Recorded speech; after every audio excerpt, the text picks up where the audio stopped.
The old saying that the flame that burns twice as bright burns twice as fast is perhaps twice as true in Hollywood. The world of show business is full of shining stars who have briefly illuminated stage and screen before leaving us too soon. The names of actors like James Dean and River Phoenix have passed into mythology, their talent and beauty immortalized in the movies they left behind.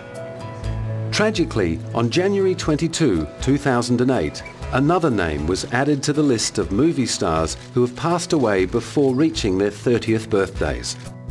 His name was Heath Ledger, and he had just completed the most hotly anticipated role of his career as the Joker in The Dark Knight.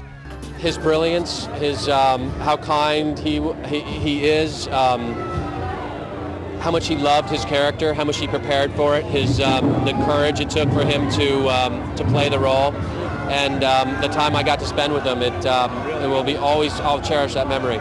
He was just, absolutely free in a way that is incredibly unusual even for the greatest actors, and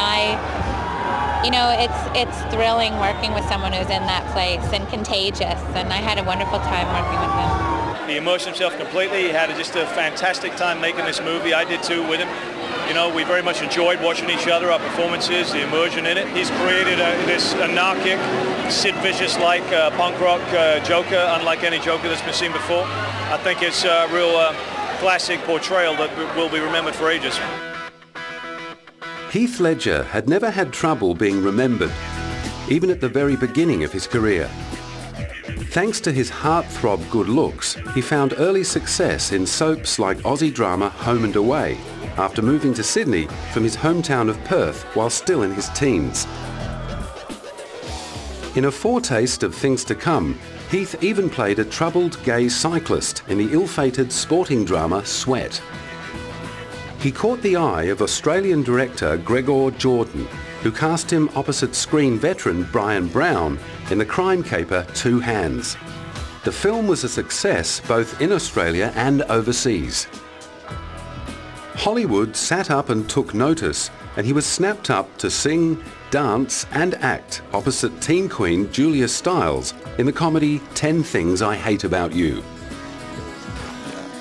Other roles quickly followed, including a chance for Heath to work with one of his childhood heroes, fellow Aussie Mel Gibson, on The Patriot. Oh, he's a national hero, yeah, he does, and never in a million years did I imagine that I'd be working with him. Of course I grew up, watching all these movies, Mad Max and Gallipoli, and I tell you what, he was the guy who bridged the gap between the two industries for us, so, he's the man. Another period piece followed, this time a comedy. Heath spent several months in Prague filming the rollicking hit A Knight's Tale.